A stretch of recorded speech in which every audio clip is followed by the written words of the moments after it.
Bonjour, merci à tous d'être venus ici malgré la forte pluie en ce matin. Prions ensemble.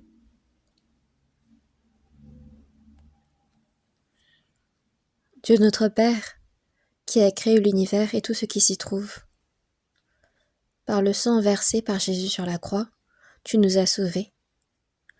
Et maintenant, Seigneur, tu œuvres avec nous, au milieu de l'Église qui est ton corps, jusqu'au jour où nous entrerons au royaume des cieux. Tu marches avec nous toujours, tu nous conduis, tu nous nourris, tu nous protèges. Et afin que nous puissions porter ton œuvre, tu as accordé à chacun d'entre nous des talents. Merci pour cela.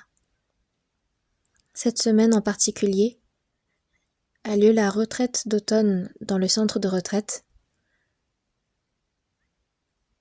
Nous prions pour que les nombreuses âmes qui ont reçu le salut en cette occasion puissent rester attachées à ton Église et être guidées par ta parole. Ce matin même, nous attendons ta parole avec impatience, que ce soit ceux qui prêchent ta parole, que ce soit ceux qui écoutent ta parole. Soutiens nos cœurs, afin que ta parole puisse être prêchée droitement. Guide-nous. Nous avons prié au nom du Seigneur Jésus-Christ. Amen.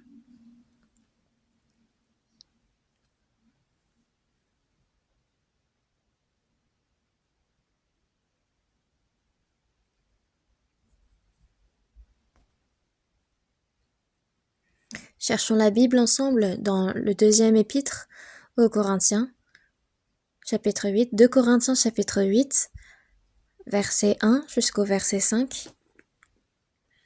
2 Corinthiens chapitre 8, versets 1 à 5. Nous vous faisons connaître, frères, la grâce de Dieu qui s'est manifestée dans les églises de la Macédoine. Au milieu de beaucoup de tribulations qui les ont éprouvées, leur joie débordante et leur pauvreté profonde ont produit avec abondance de riches libéralités de leur part. Ils ont, je l'atteste, donné volontairement selon leurs moyens, et même au-delà de leurs moyens, nous demandant avec de grandes instances la grâce de prendre part à l'assistance destinée aux saints. Verset 5, on lit ensemble. Et ils ont dépassé nos espérances en se donnant d'abord eux-mêmes au Seigneur, puis à nous, par la volonté de Dieu.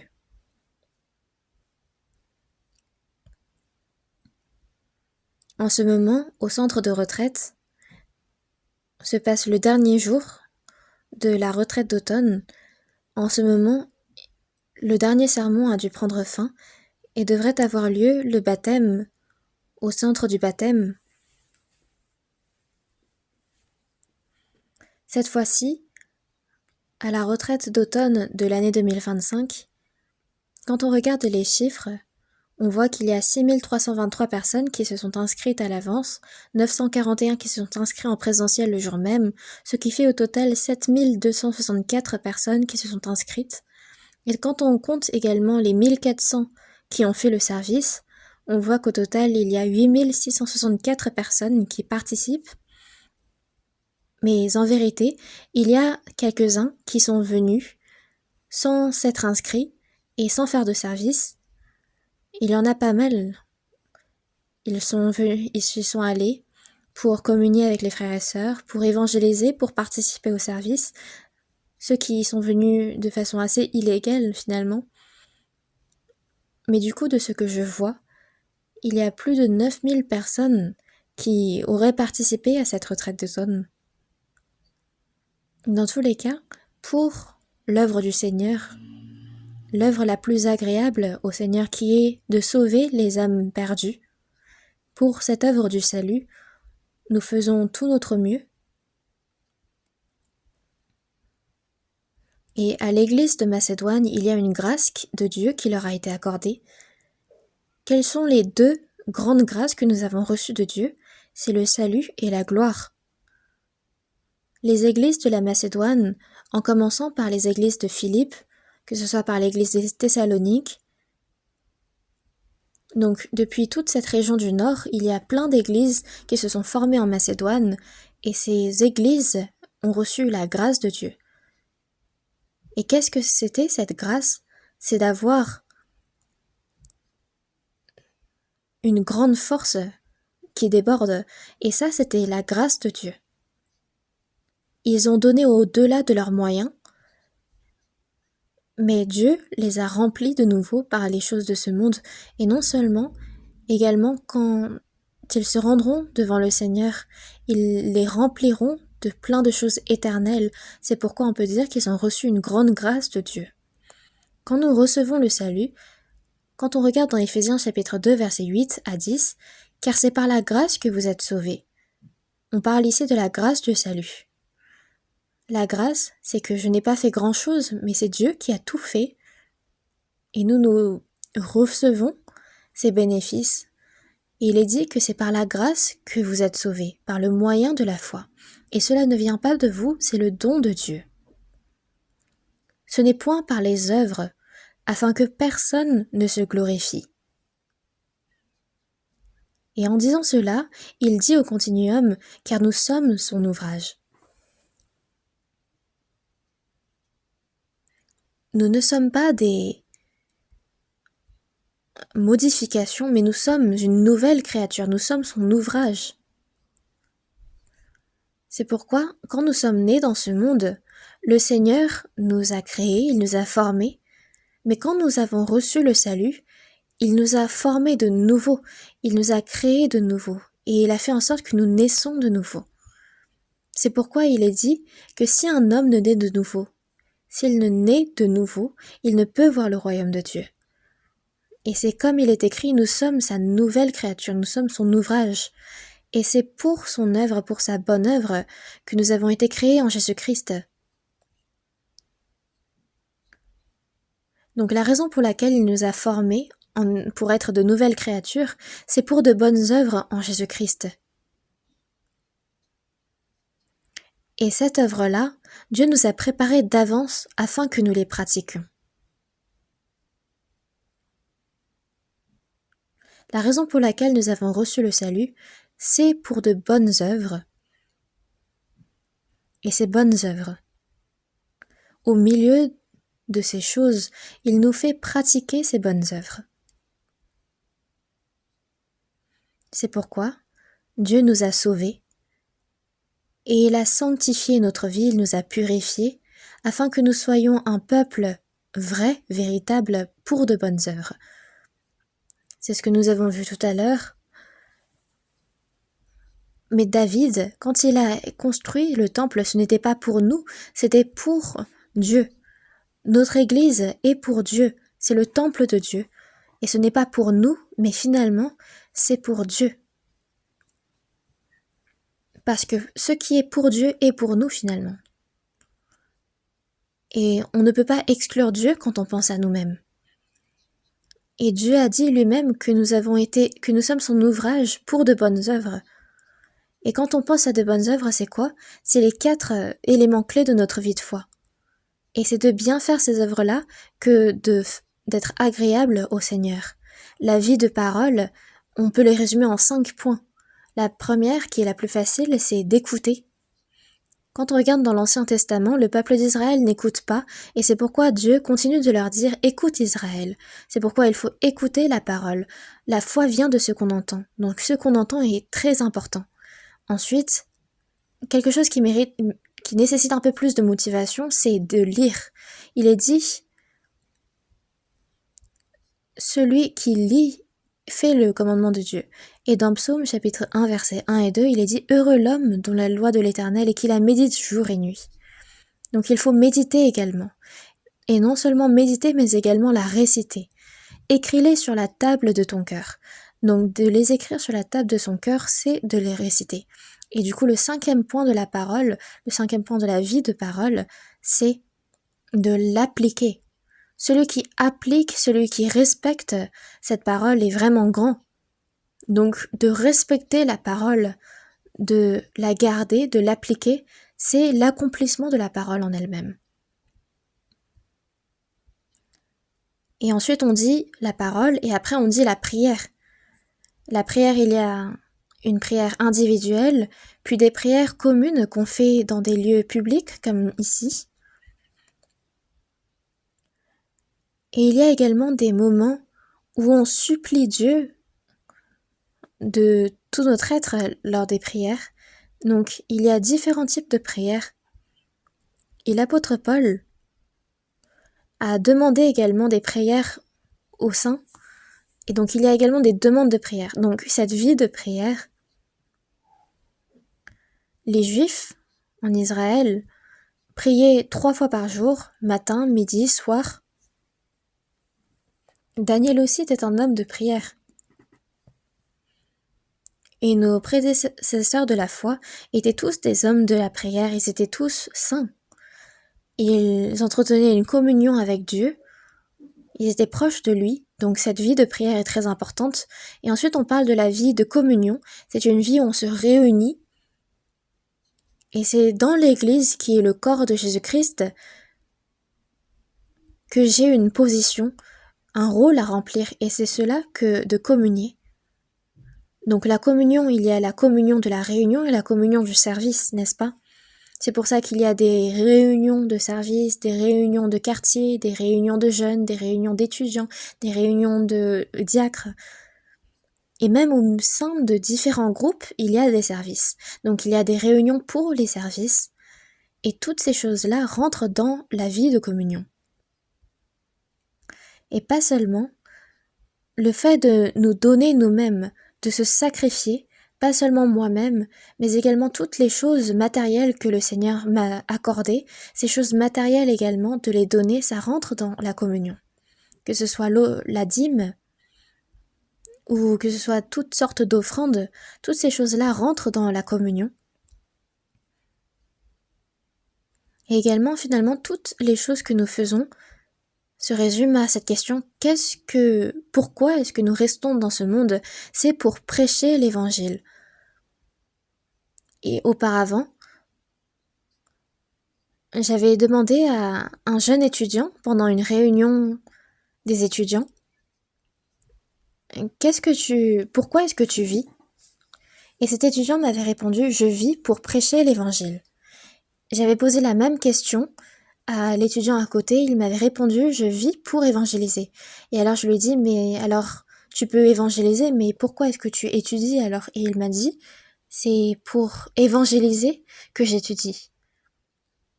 C'est afin d'évangéliser que, au final, on fait de notre mieux dans notre vie. Donc, jusqu'au jour où les païens soient tous évangélisés, que l'évangile soit prêché au monde entier, c'est à ce moment-là que le Seigneur viendra nous prendre. Donc il y a des entretiens d'évangélisation, des séminaires bibliques, une évangélisation au quotidien. Et là où nous mangeons et nous buvons pour l'évangélisation, c'est le lieu de la retraite. C'est pour cela que nous organisons plusieurs retraites en un an. Et il n'y a aucune église dans ce monde qui n'organise pas de retraite. Parce que toutes ces choses-là, finalement, concourent au bien. Nous faisons tous de bonnes œuvres, donc de participer et d'être membre de l'église, plutôt que dire que c'est pour moi, finalement c'est pour le Seigneur, ce temple saint. David disait que construire ce temple saint, c'était pour l'Éternel, et cela est vrai. Le titre du sermon d'aujourd'hui, c'est la dîme, les libéralités et l'offrande. Et quelqu'un m'avait posé la question, mais qu'est-ce que les libéralités et qu'est-ce que l'offrande? Et c'est pourquoi ce dimanche, j'aimerais consacrer ce sermon pour expliquer avec la parole qu'est-ce que la dîme, qu'est-ce que l'offrande, qu'est-ce que les libéralités. C'est pour cela que j'ai choisi ce titre-là. Donc, qu'est-ce que la dîme? C'est concernant les grâces, toutes les grâces que Dieu m'a accordées. C'est un signe de gratitude envers toutes ces grâces qu'il m'a accordées. C'est de reconnaître que tout ce que j'ai reçu jusqu'à maintenant est la grâce de Dieu. C'est cela que la dîme. Dans Lévitique, chapitre 27, verset 30, toute dîme de la terre, c'est une chose consacrée à l'Éternel. Soit des récoltes de la terre, soit du fruit des arbres, tout appartient à l'Éternel. C'est ce qui est dit. et de reconnaître cela comme étant à Dieu, le dixième, le dixième de ce que j'ai récolté, c'est de le donner complètement à Dieu. Et c'est pourquoi toute dîme de la terre, c'est de reconnaître que cela est à Dieu. Voyons ensemble dans Lévitique, il y a Genèse, Exode, puis Lévitique. Donc cherchons ensemble Lévitique chapitre 27, verset 30. Lévitique chapitre 27, verset 30. Toute dîme de la terre, soit des récoltes de la terre, soit du fruit des arbres, appartient à l'Éternel. C'est une chose consacrée à l'Éternel. Consacré, ça veut dire que ça a été séparé, qu'on en a fait la distinction et que ça appartient spécialement à Dieu. Et ce dixième, que de donner ce dixième, ce sacrifice vivant, agréable et bon, c'est de le donner à Dieu. Et c'est de reconnaître que tout ce que j'ai reçu jusqu'à maintenant est à Dieu, et c'est la preuve justement de cette reconnaissance. La création des cieux et de la terre est pour Dieu, notre salut est à nous et pour Dieu. Quand on regarde dans Ésaïe chapitre 43 verset 25, il est bien dit, c'est moi qui ai fait cette transgression pour l'amour de moi, et je ne me souviendrai plus de tes péchés. Il est dit, pour l'amour de moi, j'efface tes transgressions. Finalement, notre salut à nous est également pour Dieu. Il est vrai que ce qui est pour Dieu est finalement pour moi, mais il est important de mettre Dieu en avant.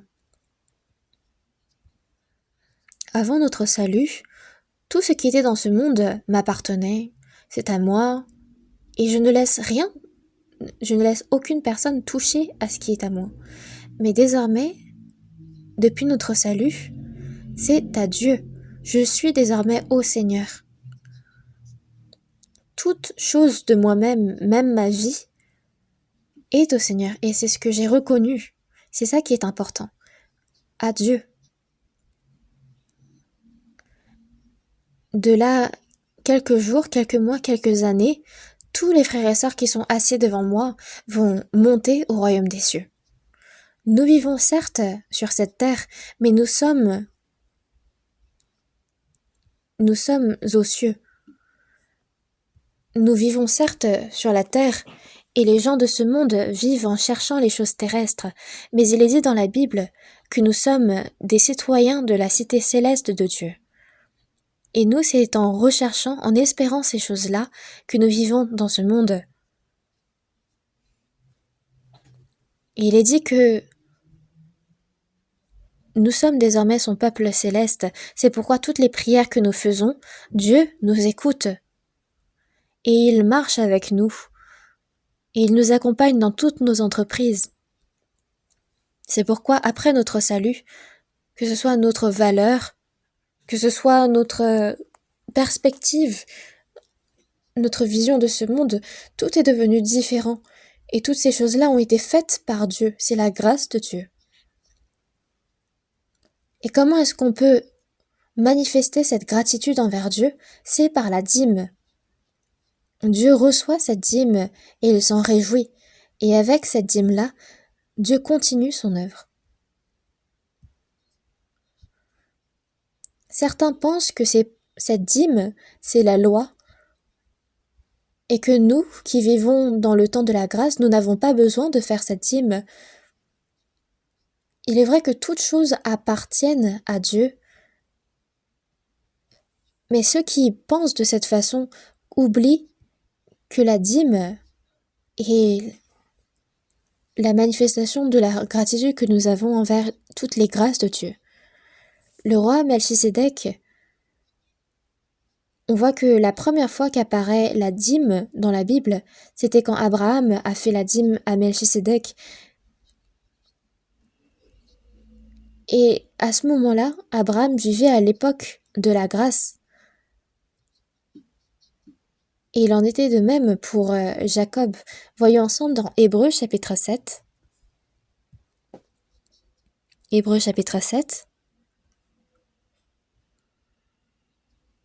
verset 1 jusqu'au verset 4. Hébreux chapitre 7, verset 1 à 4.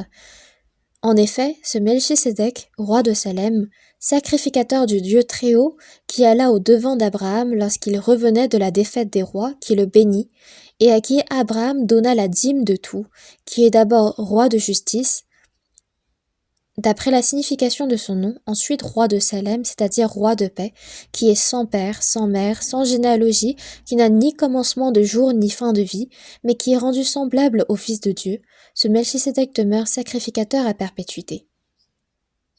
Considérez combien est grand celui auquel le patriarche Abraham donna la dîme du butin. Qui était Melchisédek? Quand on regarde dans l'évangile selon Jean, il est dit, j'ai rencontré Abraham. Le moment où Jésus a rencontré Abraham, c'était exactement à ce moment-là. Melchisédek a reçu la dîme de la part d'Abraham, et il est dit de Melchisédek qu'il est sans père, sans mère, sans généalogie, qui est rendu semblable au Fils de Dieu. Et c'est à ce Melchisédek qui est semblable au Fils de Dieu que Abraham a donné la dîme. Donc il a donné finalement la dîme à Dieu. Et c'est au milieu de cela que Dieu fait son œuvre. Et comme il est marqué ici, qui n'a ni commencement de jour ni fin de vie, mais qui est rendu semblable au Fils de Dieu, ce Melchisédek demeure sacrificateur à perpétuité. Donc, Abraham a donné la dîme à Jésus. Et il en est de même pour Jacob. Voyons ensemble dans Genèse chapitre 28. Genèse chapitre 28.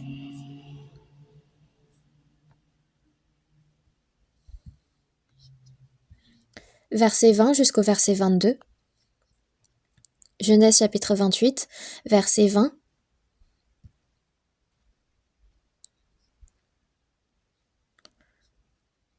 On parle du vœu que Jacob a fait à Béthel. Jacob fit un vœu en disant, « Si Dieu est avec moi et me garde pendant ce voyage que je fais, s'il me donne du pain à manger et des habits pour me vêtir, et si je retourne en paix à la maison de mon père, alors l'Éternel sera mon Dieu. Cette pierre que j'ai dressée pour monument sera la maison de Dieu, et je te donnerai la dîme de tout ce que tu me donneras. »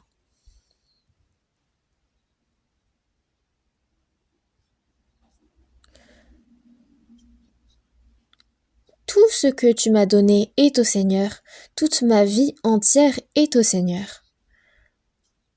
Le Seigneur marche avec moi, le Seigneur demeure en moi, je demeure dans le Seigneur.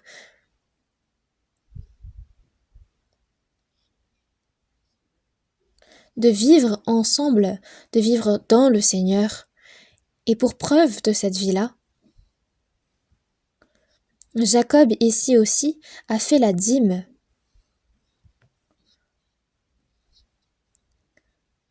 Que ce soit Abraham qui a donné le 10e de ce qu'il a reçu, ou Jacob qui fait un vœu en promettant la dîme de tout ce qu'il recevra, c'est la même chose.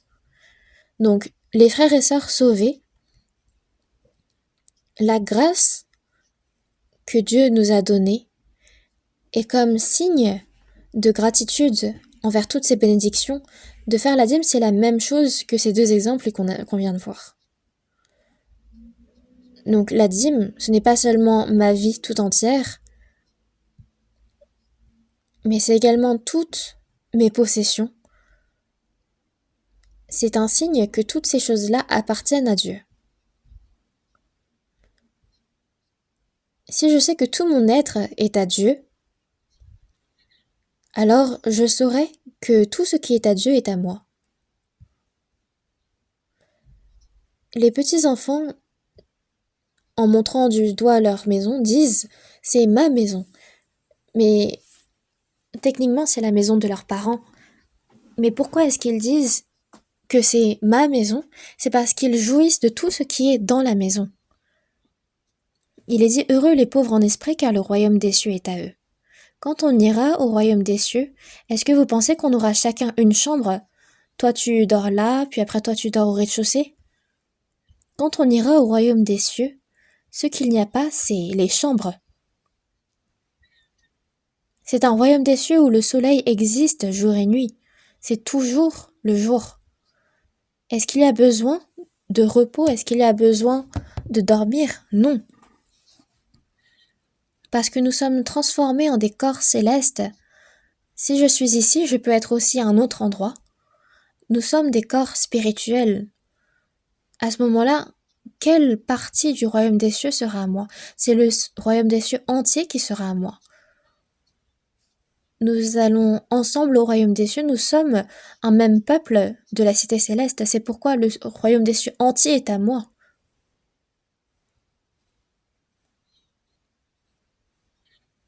Ainsi, cette grâce que nous avons été sauvés, c'est tellement grand, parce que tout ce qui est à Dieu est à moi, et à l'inverse, tout ce qui est à moi est à Dieu.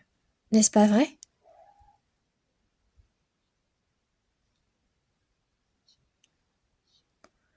Et on dit que la base de cette connaissance, c'est la dîme. Nous qui avons été sauvés éternellement, parce que notre chair vit toujours sur cette terre. Même les choses dont notre chair a besoin, Dieu nous aide. Mais premièrement, cherchez premièrement le royaume et la justice de Dieu. Et toutes ces choses vous seront données par-dessus. Voyez un peu les lys sur les champs, ou les oiseaux qui volent dans le ciel. Toutes ces choses-là, Dieu prend soin d'eux. Mais combien plus il prendra soin de nous? Toutes ces choses, ce sont les païens qui les recherchent. Votre Père Céleste sait que vous en avez besoin. C'est ce qui est dit. C'est pourquoi même Jésus dit qu'il ne faut absolument pas manquer à la dîme. Cherchons ensemble dans Matthieu chapitre 23. Matthieu chapitre 23.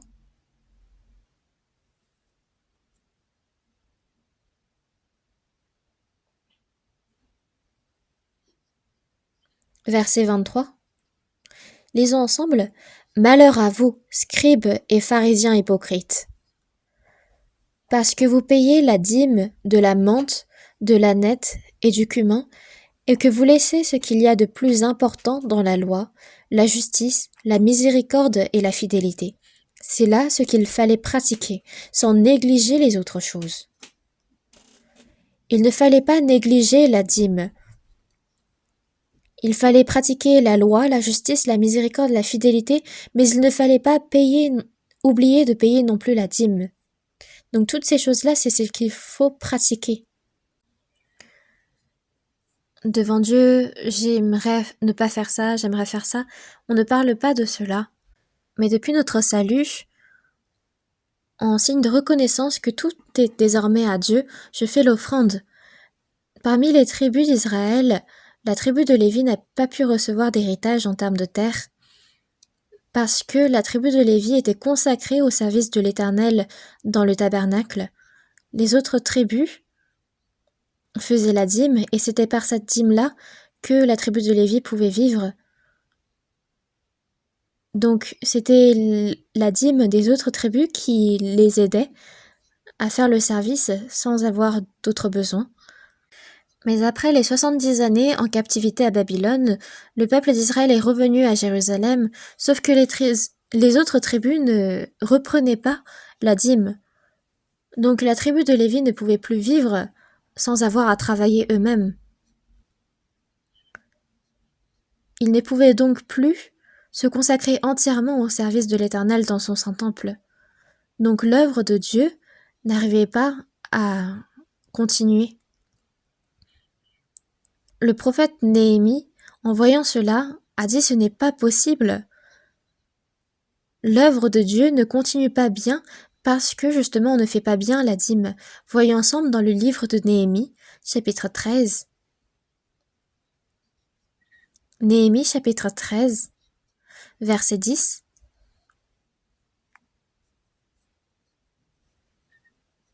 Néhémie, chapitre 13, verset 10. On va voir juste le verset 10. J'appris aussi que les portions des Lévites n'avaient point été livrées. On parle là de la dîme. Et que les Lévites et les chantres chargés du service, donc on parle de tous les Lévites ici, s'étaient enfuis chacun dans son territoire. Chacun dans son territoire. Ils ont abandonné l'œuvre qui leur a été attribuée par Dieu pour gagner à manger. La dîme est quelque chose d'absolument nécessaire pour continuer l'œuvre de Dieu. Nous les personnes sauvées, parce que nous avons encore cette chair, nous avons besoin de faire l'œuvre de ce monde et l'œuvre de Dieu. Nous, en tant qu'ouvriers de Dieu, il y a une œuvre de Dieu. Et pour faire l'œuvre de Dieu, pour faire cette œuvre de Dieu, il y a besoin de cette dîme. À l'époque de Malachie, le peuple d'Israël avait quitté Dieu dans leur cœur. Ils ne faisaient plus la dîme, l'offrande. Et Dieu a dit d'eux qu'ils étaient des voleurs. Ils n'ont pas donné, ils n'ont pas fait la dîme, ils n'ont pas fait l'œuvre de Dieu. Et Dieu a dit que c'était des voleurs. Voyons ensemble dans le livre de Malachie, chapitre 3.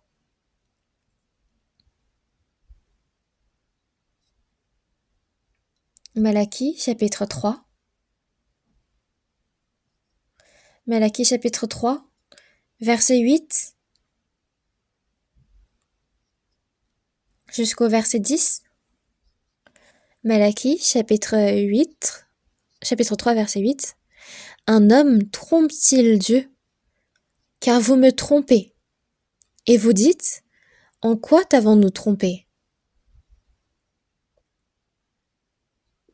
Dans les dîmes et les offrandes. Vous êtes frappés par la malédiction, et vous me trompez, la nation tout entière. Lisons ensemble le verset 10. Apportez à la maison du trésor toutes les dîmes, afin qu'il y ait de la nourriture dans ma maison. Mettez-moi de la sorte à l'épreuve, dit l'Éternel des armées, et vous verrez si je n'ouvre pas pour vous les écluses des cieux, si je ne répands pas sur vous la bénédiction en abondance.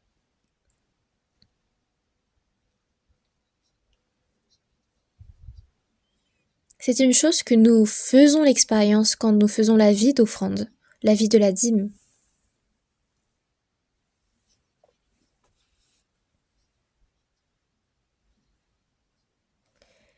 Dieu a dit que quand on ne reconnaît pas ce qui est à Dieu comme étant un Dieu, que nous trompons Dieu. Pourquoi? C'est parce que nous ne donnons pas à Dieu ce qui est à lui. Nous sommes tous des hommes de Dieu. Donc un homme de Dieu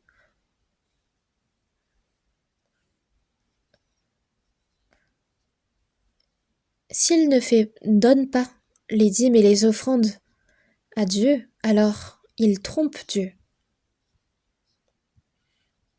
Parce que toutes choses sont à Dieu. Le signe de la gratitude envers tout ce que nous avons reçu est la dîme. Le Seigneur nous a tout donné. Ce monde, cet univers, toutes les créations, c'est Dieu qui nous les a données. L'univers et la création, pour être honnête, c'est des choses que Dieu n'a pas besoin, mais c'est pour nous, c'est parce que nous en avons besoin. Mais il est dit que Dieu a formé la terre, il l'a faite et l'a affermie, il l'a créée pour qu'elle ne fût pas déserte, elle l'a formée pour qu'elle fût habitée. Donc cet univers est fait pour que nous y habitions, donc c'est la grâce de Dieu. À nous, Dieu nous a donné la vie, la respiration et toutes choses. Il nous a tout donné. Pour que nous puissions vivre avec cette chair dans ce monde, il nous a tout donné. Et pas seulement, Dieu s'est donné lui-même tout entier. quand nous disons donner quelque chose à quelqu'un, est-ce que c'est plus grand quand on dit qu'on a donné tout ce qui était à moi à cette personne ou j'ai donné toute ma vie à cette personne? De donner toute sa vie, c'est de tout donner. C'est ça qui est plus grand. Combien Dieu m'a donné? Il s'est donné lui-même. Il s'est donné tout entier à moi. Il a donné sans épargner. Il a tout donné. Jésus-Christ, qui est-il? C'est Dieu. Dieu, pour me sauver, pour me faire vivre éternellement dans le royaume des cieux, il s'est donné lui-même. Il s'est donné tout entier. La vie, la respiration, toutes choses pour que nous puissions vivre et pour nous sauver, pour nous conduire au royaume des cieux, pour nous conduire à lui. Il a donné sa vie, il est même mort. C'est pourquoi, nous qui avons été sauvés, quand nous avons compris cette vérité, que nous avons véritablement été sauvés, Dieu dit que nous sommes à lui. Il dit, tu es mon peuple, vous êtes mon peuple. C'est pourquoi Dieu œuvre. C'est comme sur le dos d'un animal, on marque cet animal d'un sceau pour dire c'est à moi. Il m'a scellé du Saint-Esprit qui m'a été promis. Et c'est pourquoi tout ce qui m'appartient appartient désormais à Dieu. Et c'est alors qu'on peut dire qu'on appartient tout entier à Dieu. Que ce soit le temps que nous avons, que ce soit les talents que nous avons, les biens matériels que nous avons, toutes ces choses sont à Dieu. Mais il me les a confiées pour que je puisse prendre soin de ces choses-là. Donc en d'autres termes, nous sommes des dispensateurs. Ce mot apparaît dans la Bible, des bons dispensateurs. Désormais, toutes choses ne sont plus à moi, mais c'est à Dieu, un dispensateur. Par exemple, si le maître dit qu'il va l'utiliser maintenant, le dispensateur cède tout au même instant. Si le maître dit qu'il va l'utiliser, alors je dois l'apporter. Pourquoi? Parce que le dispensateur est seulement celui qui prend soin des biens de son maître. Jésus, avant de monter à Jérusalem, a envoyé ses disciples, leur a dit qu'il y a une ânesse attachée et un ânon avec elle. Détachez-les et amenez-les-moi. Et si quelqu'un vous dit quelque chose, vous répondrez, le Seigneur en a besoin. Le Seigneur en a besoin. Tout est au Seigneur. Le Seigneur en a besoin. Et à l'instant même, il les laissera aller. Les disciples sont allés. Et il y avait réellement une ânesse qui était attachée et un ânon avec elle. Ils les ont détachés. Et quelqu'un leur a demandé, mais pourquoi est-ce que vous les détachez? Et là, ils ont répondu en une phrase, le Seigneur en a besoin. Le Seigneur va les utiliser. Et à cet instant même, ils les laissèrent aller.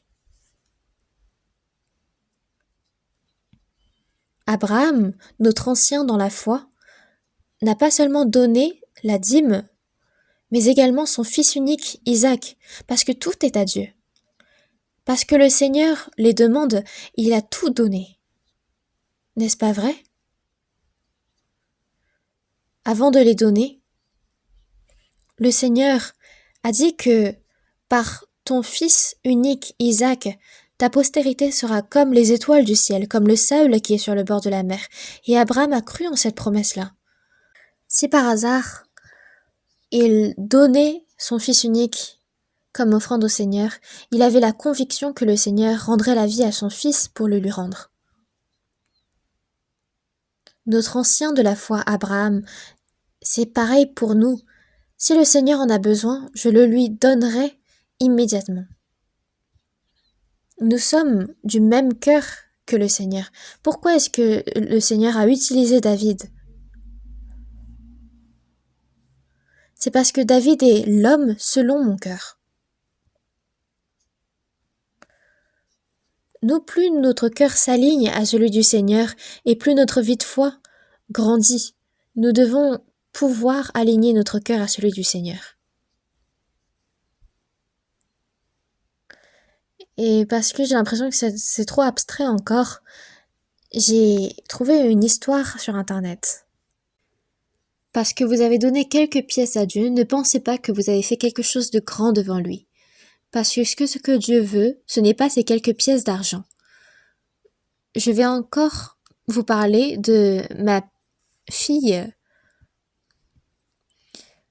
Je lui avais acheté un paquet de biscuits et à chaque fois qu'elle tenait ce paquet de biscuits dans sa main, elle prenait un air très hautain. Parce qu'à chaque fois qu'elle a ce genre de paquet de biscuits dans sa main, il y a son père ou sa mère qui vient et qui la supplie. Ah, donne-moi juste un biscuit. Et alors là, l'enfant se met à se demander si elle donnerait un biscuit ou pas à son père ou à sa mère. Et c'est seulement après de longues minutes de réflexion qu'elle décide de prendre un biscuit de son paquet et de le donner à son père ou à sa mère. Et à ce moment-là, je suis tellement touchée que je lui montre tous les signes de ma gratitude. Je lui fais des bisous sur la joue et je lui dis « Oh, mais vraiment merci beaucoup ». Et il y a sa mère, il y a sa grand-mère qui applaudissent aussi à côté. Et alors, à ce moment-là, la fille pense qu'elle a fait quelque chose de grand. Et il faut à ce moment-là que la mère et la grand-mère applaudissent encore plus fort. Mais imaginez que cet enfant pense dans sa tête à chaque fois que cette scène arrive, mes parents, c'est moi qui dois les nourrir.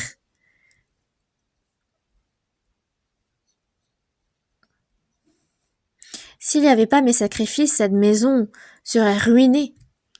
À aujourd'hui encore, pour ma grand-mère, pour mon père, pour ma mère, j'ai sacrifié 3 biscuits.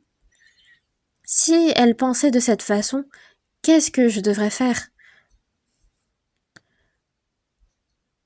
Est-ce que vous n'aurez pas envie de lui donner quelques coups sur la tête pour qu'elle se ressaisisse un peu?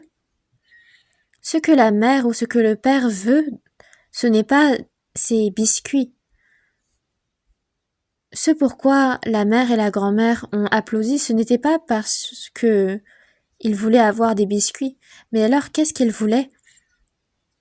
C'était ce cœur de la fille qui pense que le biscuit est très précieux et qu'elle a choisi de le donner à ses parents. C'est ce cœur-là qui est émouvant.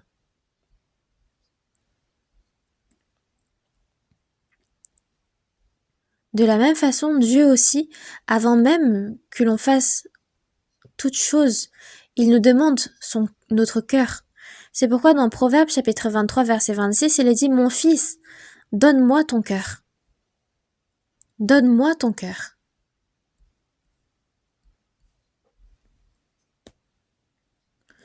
Quel est le cœur du Seigneur? C'est avec ce cœur-là, n'est-ce pas? C'est pourquoi quand on regarde dans Luc chapitre 16 verset 10, celui qui est fidèle dans les moindres choses l'est aussi dans les grandes. Les biens matériels que nous avons, Dieu les considère comme des choses très petites, mais les gens de ce monde pensent que les biens matériels, c'est de grandes choses. C'est pourquoi il y a des choses que les humains considèrent comme très importantes, mais à nous, c'est le Seigneur, c'est Dieu. Dieu nous a tout donné, même lui-même, même le royaume des cieux. Et nous, c'est dans le Seigneur que nous sommes. Nous sommes actuellement dans le Seigneur, et c'est dans le Seigneur que nous entrerons au royaume des cieux. C'est pourquoi on ne dit pas du royaume des cieux, il est ici ou il est là, car voici le royaume de Dieu est au milieu de vous. Le royaume des cieux est ici.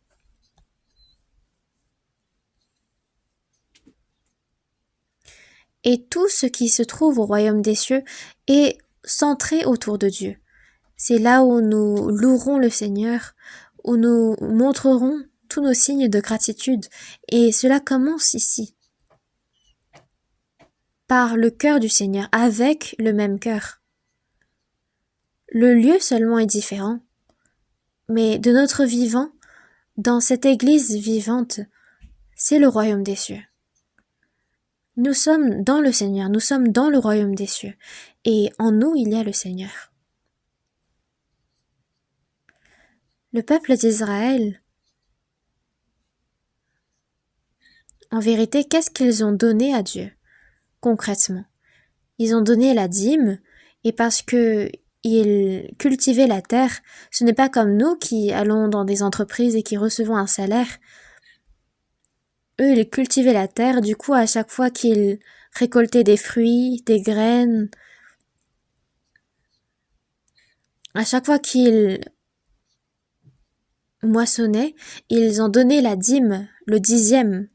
Parce que tout cela est la grâce de Dieu, c'est la bénédiction de Dieu, et parce qu'ils savaient que toutes ces choses appartenaient à Dieu, ils le montraient en donnant la dîme. Et c'est par cette dîme-là que la tribu de Lévi pouvait vivre. Qu'est-ce que l'œuvre de la tribu de Lévi? C'est de servir Dieu, c'est de prendre soin de son temple, de faire toutes les œuvres associées au tabernacle, de faire toutes les offrandes, les sacrifices d'expiation qui permettaient de faire le lien entre la terre et les cieux. Et il faisait également le travail d'enseigner le peuple avec la parole de Dieu. Donc, la dîme offerte par les autres tribus d'Israël servait de moyen de vivre pour la tribu de Lévi. Et parfois, avec le reste de ces dîmes, ils aidaient les veuves, les orphelins. Et le peuple d'Israël donnait également une offrande pour la construction du temple. Et même Jésus faisait cette offrande de la construction du temple. Voyons ensemble le verset. C'est dans Matthieu. C'est dans Matthieu chapitre 10, 17. Matthieu chapitre 17, verset 24. Matthieu chapitre 17, verset 24 jusqu'au verset 27. Lorsqu'ils arrivèrent à Capernaüm, ceux qui percevaient les 10 drachmes s'adressèrent à Pierre. C'est ceux qui percevaient la dîme, et ils dirent: « Votre maître ne paye-t-il pas les 10 drachmes ?» Oui, dit-il. Et quand il fut entré dans la maison, Jésus leur le prévint et dit: « Que t'en semble, Simon ? Les rois de la terre, de qui perçoivent-ils des tributs ou des impôts? De leurs fils ou des étrangers? » Il répondit: « Des étrangers. » Et Jésus lui dit: « Les fils en sont donc exempts. Mais pour ne pas les scandaliser, va à la mer, jette l'hameçon et tire le premier poisson qui montera. Ouvre-lui la bouche et tu trouveras un statère. Prends-le et donne-le leur moi et pour toi. » Même Jésus a payé la taxe du temple. Donc le peuple d'Israël faisait la dîme et il faisait la taxe du peuple. Et quand on regarde dans Exode chapitre 30 verset 16, il est dit que c'est pour faire propiation pour vos personnes. On parle de l'argent de l'expiation et c'est également une taxe du temple. Ce n'est pas quelque chose, un montant qui diffère en fonction de la richesse du peuple, mais tout le monde faisait donner le même argent. Et au temps de la royauté, les rois prélevaient énormément d'impôts, que ce soit pour la diplomatie, que ce soit pour faire des guerres. Donc il y avait des taxes pour toutes choses, des taxes agricoles, de pêche, de bétail, de travail, de construction des murs du palais royal du temple, le travail de soumettre et de mobiliser les gens, le taxe sur le territoire local également. Donc le peuple d'Israël faisait beaucoup de taxes. On parle donc, et parmi elles, on avait la dîme. Et qu'est-ce que les libéralités? Les libéralités, c'est par ce cœur de gratitude envers la grâce et l'amour de Dieu, et également par amour pour les frères et sœurs. C'est comme les 10 commandements qui sont séparés en deux groupes, aimer Dieu et aimer les hommes. Et c'est ces deux cœurs-là qui font qu'on donne des libéralités à Dieu. Par l'amour de Dieu, par l'amour des hommes, ces libéralités ont été données dans la trésorerie, pour la construction du temple, pour aider de nombreuses personnes. Même dans le temple où Jésus est entré, il y avait la trésorerie.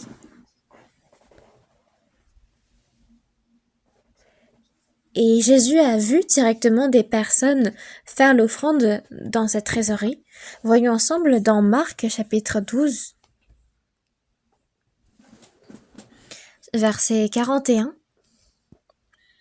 Marc chapitre 12, à partir du verset 41 jusqu'au verset 44. Jésus, s'étant assis vis-à-vis du tronc, regardait comment la foule y mettait de l'argent. Plusieurs riches mettaient beaucoup. Il vint aussi une pauvre veuve, elle y mit 2 petites pièces, faisant 1/4 de sou. Alors Jésus, ayant appelé ses disciples, leur dit : Je vous le dis en vérité, cette pauvre veuve a donné plus qu'aucun de ceux qui ont mis dans le tronc. Lisons ensemble. Car tous ont mis de leur superflu, mais elle a mis de son nécessaire, tout ce qu'elle possédait, tout ce qu'elle avait pour vivre. C'est la foi de cette veuve. Elle a mis de son nécessaire, de tout ce qu'elle avait besoin pour vivre. Si elle donnait tout, de quoi pouvait-elle manger ce soir-là? Mais ça, c'est la foi. La foi que Dieu allait lui rendre. Cette veuve, en rentrant chez elle, qu'est-ce qu'elle allait manger avec ses enfants? Toutes ces choses-là ont été rechargées par le Seigneur lui-même. Jésus a vu de ses propres yeux cette scène, et c'est impossible qu'il laisse cette veuve sans rien faire. Et c'est cela que la foi. Et avec cette foi-là, avec cet amour pour Dieu, cet amour pour son prochain,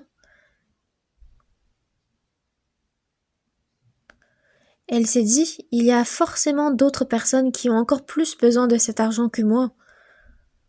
Et c'est avec ce cœur-là qu'elle a donné tout ce qu'elle avait, c'est-à-dire 2 petites pièces.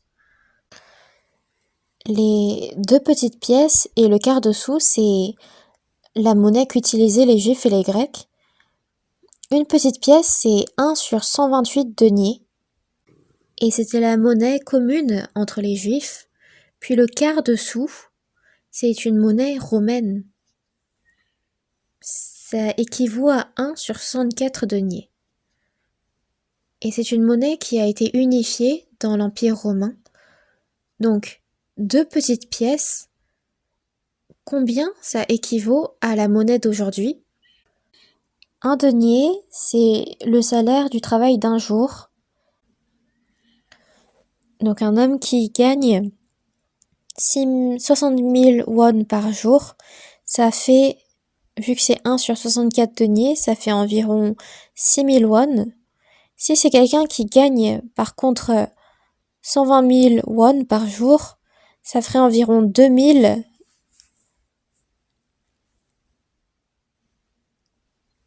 Et c'est ça qu'il paye quand on dit une petite pièce, 1/4 de sou, 2 petites pièces, 1/4 de sou. Donc, finalement, la pauvre veuve a très peu donné, mais elle a donné tout ce qu'elle avait, et Jésus, en la voyant, l'a complimenté, Parce que Dieu, ce qu'il voit, c'est le cœur. Et c'est le Seigneur qui connaît toutes nos situations. Et le Seigneur, c'est en voyant cela qu'il l'a complémenté. Bien sûr que tous ont mis de leur superflu. Il y a beaucoup de riches qui ont mis beaucoup, sauf que cette pauvre veuve, elle a mis 2 petites pièces, elle a mis tout ce qu'elle avait, et c'est pourquoi le Jésus a dit qu'elle a donné beaucoup plus qu'aucun de ceux qui ont mis dans le tronc. Et c'est la même chose pour nos offrandes. Dieu regarde le cœur que nous avons à faire l'offrande. C'est le Seigneur qui le donne finalement. Et c'est avec ce cœur-là que nous faisons l'offrande, le sacrifice, le service. Donc, les libéralités, c'est les offrandes données avec le cœur qui aime Dieu et qui aime les saints. Et les frères et sœurs qui sont sauvés et qui ont formé les premières églises, il y a ces libéralités qui ont servi également à la mission pour prêcher l'évangile, que ce soit les églises de la Macédoine, les églises de Philippe. C'est avec cette caisse de la mission où ils ont déposé leur libéralité, qu'ils ont aidé à l'évangélisation. Retournons à 2 Corinthiens chapitre 8.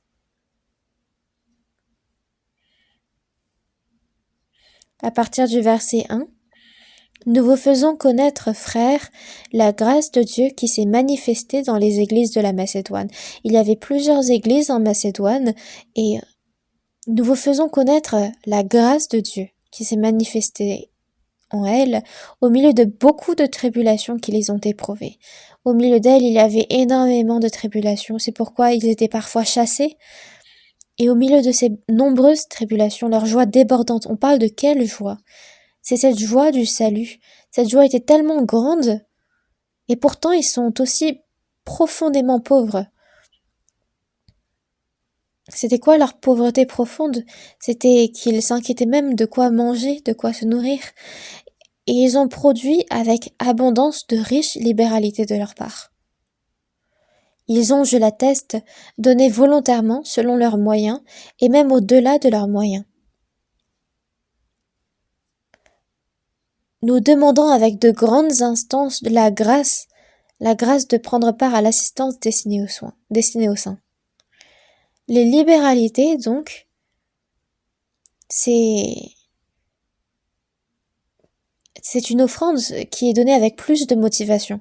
Il y avait beaucoup de pauvres, de saints dans la pauvreté à ce moment-là, et c'est pourquoi on a donné beaucoup de libéralité, et ces temps-ci de nos jours, on parle de faire l'offrande.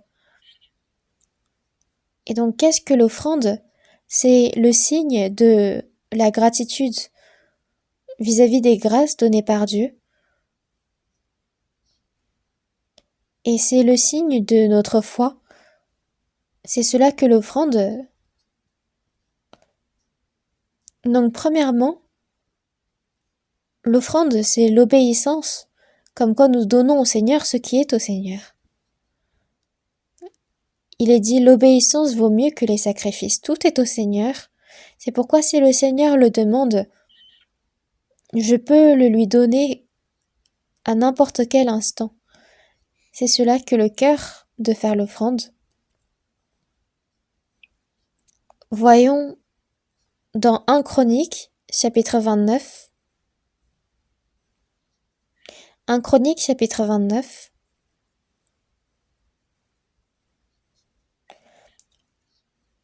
Voyons ensemble à partir du verset 11. Verset 11 jusqu'au verset 17. À toi, Éternel, la grandeur et la puissance, la gloire, l'éternité et la majesté, car tout ce qui est au ciel et sur la terre t'appartient, Éternel. C'est à toi qu'appartient le règne, et tu t'élèves souverainement au-dessus de tout.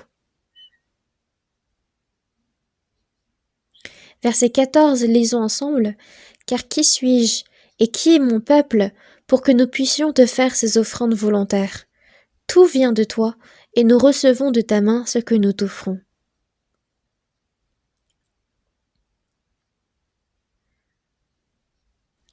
Versets 16 et 17, lisons ensemble. Éternel notre Dieu, c'est de ta main que viennent toutes ces richesses que nous avons préparées pour t'élever une maison à ton saint nom, et c'est à toi que tout appartient. Je sais, ô mon Dieu, que tu sondes le cœur, et que tu aimes la droiture. Aussi, je t'ai fait toutes ces offrandes volontaires dans la droiture de mon cœur, et maintenant, je vois avec joie ton peuple qui se trouve ici t'offrir volontairement ces dons.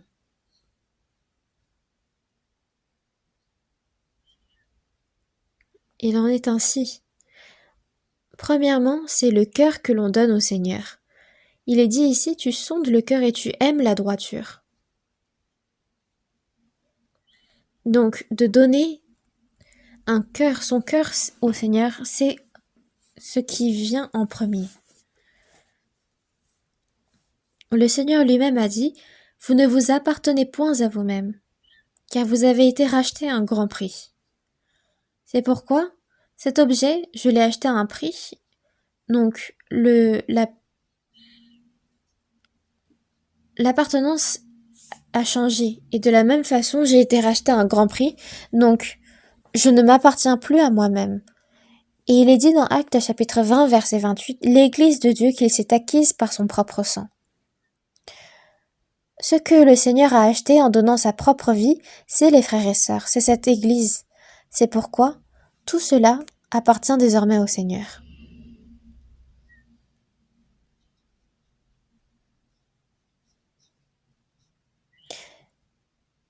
Dès l'instant même où le Seigneur a versé son sang sur la croix en me rachetant de mes péchés, j'ai été au Seigneur. Il y a des enfants qui disent je ne suis pas à mon père, je ne suis pas à ma mère. Mais finalement, je ne suis même pas à moi-même. Alors, à qui est-ce que j'appartiens? Je suis à Dieu.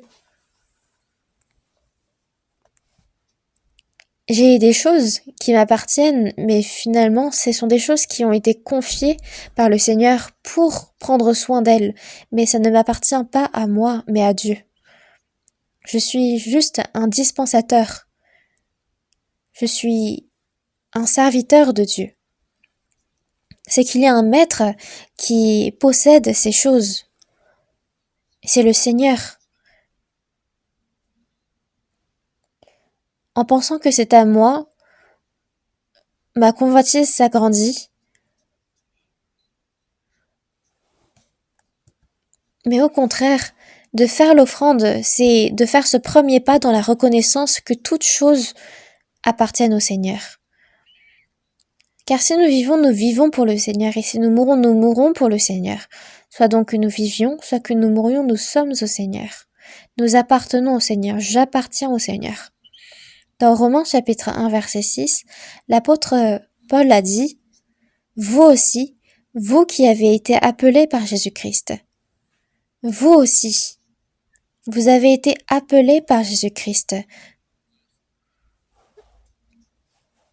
Ici aussi, nous appartenons au Seigneur, nous appartenons à Dieu.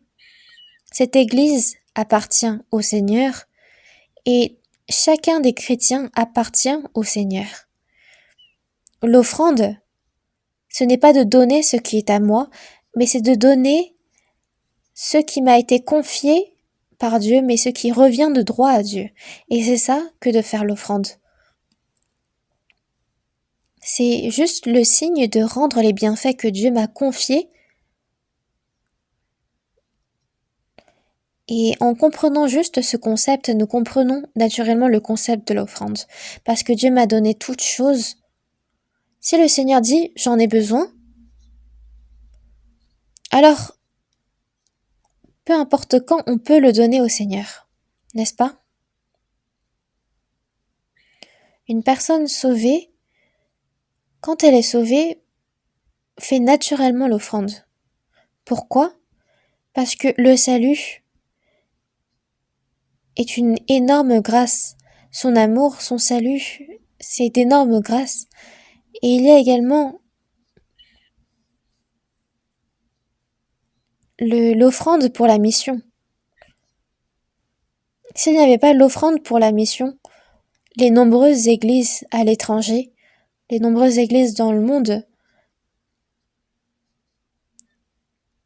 ont pu être établies grâce à ces offrandes. Et elles ont été énormément utiles.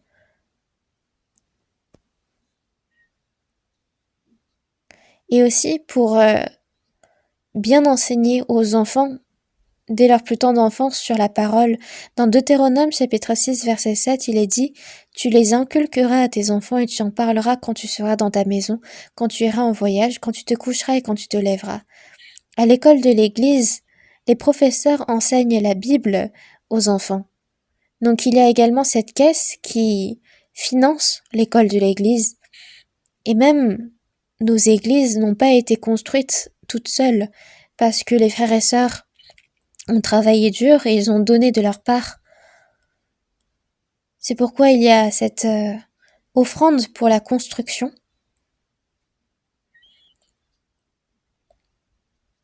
Et l'église centrale de Séoul est un peu l'église d'unification des églises de Corée. Et c'est pourquoi quand il y a certaines églises qui sont en difficulté financière, nous finançons également de façon exceptionnelle. Et c'est pourquoi quand il y a eu une église qui a été en difficulté, nous les avons financées. Donc quand le Seigneur dit j'en ai besoin, on donne. Pour toutes les choses qui se passent dans le monde, que ce soit les lieux de retraite, les lieux de réunion, il y en a besoin. Auparavant, quand il n'y avait pas encore d'église, c'était les prédicateurs qui se déplaçaient, qui allaient de maison en maison pour prêcher la parole, mais de nos jours, nous avons besoin d'un lieu concret où nous réunir et où prêcher la parole.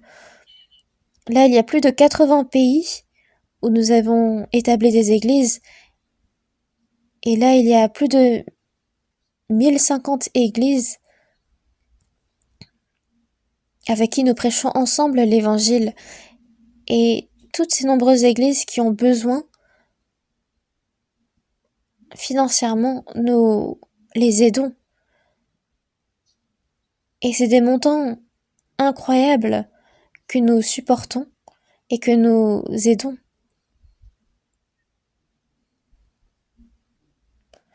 Et aussi la mission en Afrique, la mission en Inde. L'église centrale de Séoul en est responsable. Que ce soit la mission en Afrique ou la mission en Inde, nous sommes jumelés.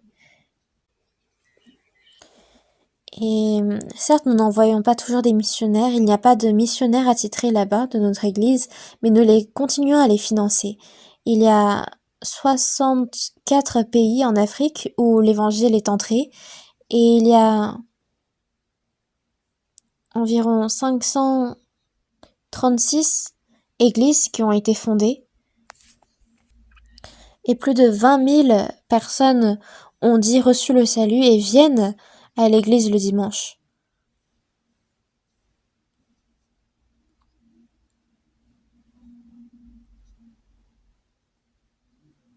Et toutes ces nombreuses personnes pourraient remplir des stades entiers.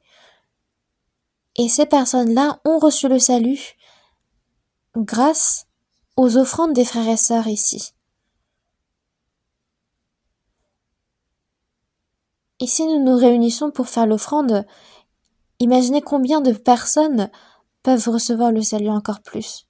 Et notre façon d'évangéliser est aussi un peu différente des autres. On utilise des diapos, des ordinateurs, des écrans projetés. Et donc en Afrique, ils sont curieux en voyant tout cela.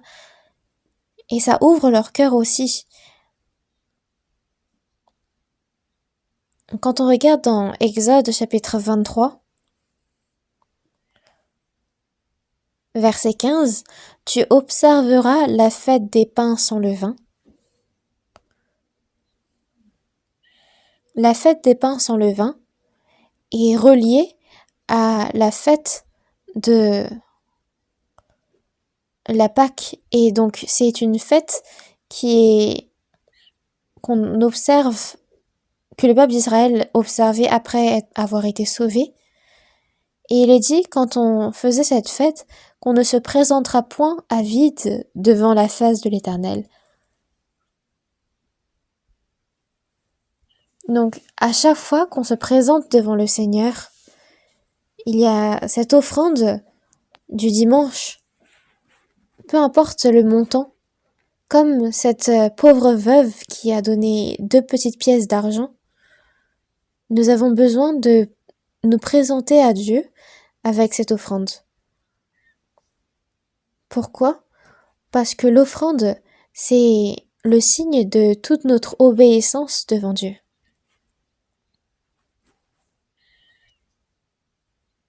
Et l'offrande est l'œuvre qui vient de la foi en ce qu'on confie tout au Seigneur. Est-ce qu'on a vraiment la foi ou pas? C'est une personne qui a vraiment la foi va le montrer à travers des œuvres. Elle confiera tout au Seigneur.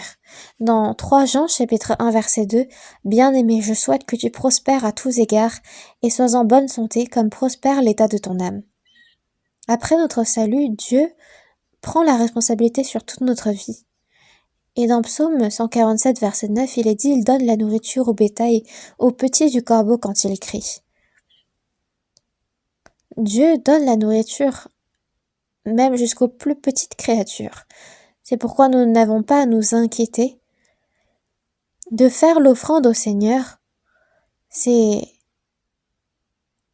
pas seulement notre cœur, mais de montrer notre foi par les œuvres. Voyons ensemble dans Jacques chapitre 2. Jacques chapitre 2, versets 17-18. Jacques chapitre 2, versets 17 et 18.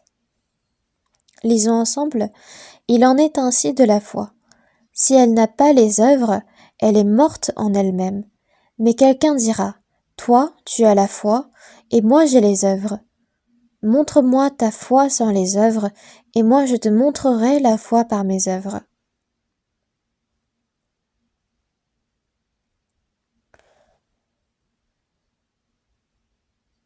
Pas seulement quand nous faisons l'offrande, c'est que nous participons à l'œuvre de l'évangélisation.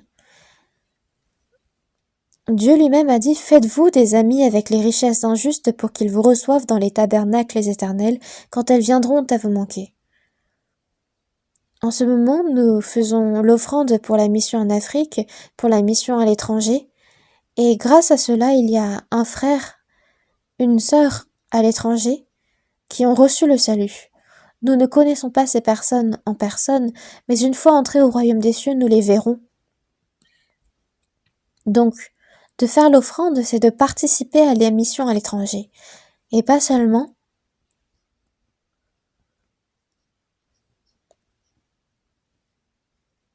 On peut faire l'expérience du Seigneur qui nous remplit dans les choses dont nous avons besoin dans notre vie. Et c'est seulement en faisant l'offrande que nous pouvons vivre ces choses-là. Voyons ensemble dans Philippiens chapitre 4. Philippiens chapitre 4, verset 14. Philippiens chapitre 4. Voyons ensemble juste les versets 18 et 19. Lisons ensemble. « J'ai tout reçu, et je suis dans l'abondance. J'ai été comblé de bien, en recevant par Épaphrodite ce qui vient de vous, comme un parfum de bonne odeur, un sacrifice que Dieu accepte et qui lui est agréable. » N'est-ce pas? J'ai été comblé de bien, ce qui vient de vous comme un parfum de bonne odeur. Un sacrifice que Dieu accepte et qui lui est agréable. Et mon Dieu pourvoira à tous vos besoins, selon sa richesse avec gloire en Jésus-Christ.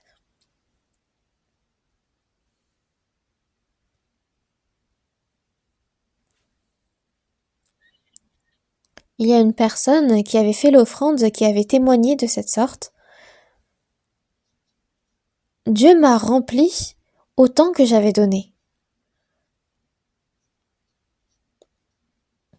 L'offrande, c'est le chemin de ressentir le Seigneur dans ma vie. Parce que le Seigneur me remplit. Donnez et il vous sera donné.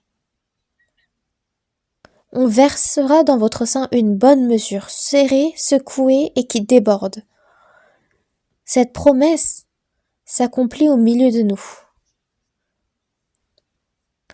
Si je donne ce qui est à ma chair réellement à Dieu, alors que ce soit ici et que ce soit au royaume des cieux, Dieu me le rendra. Dans Ecclésiaste chapitre 11 verset 1, jette ton pain à la surface des eaux. La surface des eaux, c'est là où le Seigneur œuvre, c'est l'œuvre de Dieu. Et là-bas, jette ton pain, car avec le temps tu le retrouveras. C'est une promesse que Dieu nous a faite. Et jamais Dieu ne laissera pas cela passer. Donc avec le cœur de Dieu, que ce soit cette dîme, ces libéralités ou ces offrandes, quand on regarde ces choses-là, quand on les regarde avec le cœur de Dieu, on peut les comprendre. C'est des choses que l'on pourra donner sans épargner. Mais comme l'histoire de cette fille avec les biscuits, ça c'est à moi. Ça c'était à papa, c'était à maman.